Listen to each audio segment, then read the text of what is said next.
পরিচালক টাকলা ইকবালের কথা শুনে আমার হাসি পায়। কার কেমন লাগতেছে আমি জানি না। কিন্তু পরিচালক টাকলা ইকবালের এখন কথা শুনে হাসি পাইতেছে। তো পরিচালক টাকলা ইকবালকে কিন্তু কেউ পছন্দ করতো না। যেহেতু বুবলি রিভেন সিনেমাটি করছিল ইকবালের সাথে, সেজন্য অনেকেই চিন্তা করছিল যে বুবলির দিকে তাকিয়ে হলেও রিভেন সিনেমাটি দেখতে যাবে। কিন্তু এই টাকলা ইকবালের বেশি কথা বলার কারণে অনেকে এখন রিভেন সিনেমাটি দেখতে যায় না। এখন যেহেতু অনেকে রিভেন সিনেমাটি দেখতে যায় না, সেজন্য এখন টাকলা ইকবাল বলতেছে যে বুবলি কেন রিভেন সিনেমার রিভিউ দেয় না। শাকিব খানের তুফান সিনেমা যাতে ভালো চলে সেই জন্য বুবলি এখন রিভেন সিনেমার রিভিউ দেয় না। সেজন্য নাকি টাকলা ইকবালের রিভেন সিনেমাটি মানুষও দেখে না। তো আমার কথা হচ্ছে বুবলি কীভাবে রিভেন সিনেমার রিভিউ দিবে? আপনি যেখানে এত বেশি কথা বলতেছেন সেখানে বুবলি কীভাবে রিভেন সিনেমার রিভিউ দেয়? আপনি যদি আরও কম কথা বলতেন, আপনার কিন্তু উচিত ছিল না এই রিভেন সিনেমার রিভিউ দেওয়া। কারণ আপনি রিভেন সিনেমার রিভিউ দিতে গিয়ে কিন্তু আপনি আরও এই রিভেন সিনেমাটি নিচে নামিয়ে ফেলছেন। কারণ আপনার জন্য এখন অনেকে রিভেন সিনেমাটি দেখতে যায় না। যদি আপনি ঘরবন্দি হয়ে থাকতেন তারপরেও মানুষ যারা বুবলিকে পছন্দ করে তারা রিভেন সিনেমাটি দেখতে যাইতো। কিন্তু আপনার অতিরিক্ত কথা বলার কারণে কিন্তু কেউ এখন রিভেন সিনেমাটি দেখতে যায় না। তার উপর আপনি এখন বুবলির উপর দোষ চাপাইতেছেন। নিজের দোষ অন্যের উপর চাপাইতেছেন। এখন বুবলির যারা ভক্ত আছে তারাই আগে থেকেই বলছিল যে বুবলির উচিত এই টাকলা ইকবালের সাথে সিনেমা না করা।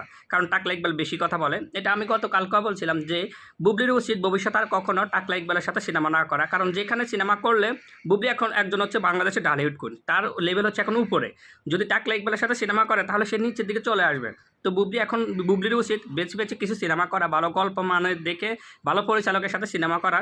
যেহেতু বুবলি বাংলাদেশের ঢালিউড কুইন, এখন পরিচালক টাকলা ইকবাল আপনি নিজের দোষটা অন্যের গায়ে চাপাই দিতে খুব ভালো পারেন। আপনার দোষটা আপনি নিজের কাছে রাখেন। তাছাড়া আপনি একটু কম কথা বলেন। আপনার উচিত ছিল কি জানেন? চলচ্চিত্রের মধ্যে আরও অনেক পরিচালক আছে, তারা তো আপনার মতো এত বেশি কথা বলে না। আপনি যত কথা বলেন অন্যান্য পরিচালকরা কিন্তু তত বেশি কথা বলে না। আমরা অতীত থেকেই দেখে আসছি আপনি যতগুলো সিনেমা করছেন সবগুলো সিনেমার সময় কিন্তু আপনি অতিরিক্ত কথা বলতেন। আপনার অতিরিক্ত কথা বলার কারণে কিন্তু অনেকে আপনাকে বেশি কথা বলে, এই সমস্ত কথা বলে ছোটো করতো। এটা আগে থেকেই দেখে আসছি। সাকিবিয়ান যারা ভক্ত আছে তারা তো আপনাকে দেখতেই পারে না। এখন বর্তমানে বুবলির যারা ভক্ত আছে তারাও এখন আপনাকে দেখতে পারে না, কারণ আপনি একটু বেশি কথা বলেন। আপনি যদি আরও কম কথা বলতেন, আপনার উচিত ছিল কি জানেন? আপনার উচিত ছিল একটু কম কথা বলে মানুষকে সম্মান দিয়ে কথা বলা। শাকিব খানের তুফান সিনেমার মতো চলুক।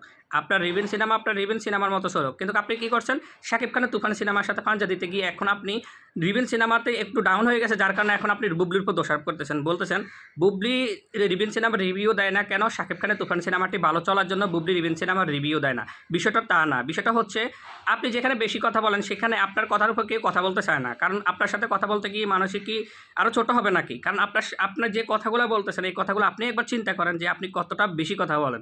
এই চলচ্চিত্রের মধ্যে আপনার মতো বেশি কথা আর কেউ বলে না। সেজন্য বলতেছি অন্যের উপর দোষ না দিয়ে আগে নিজে সচেতন হন।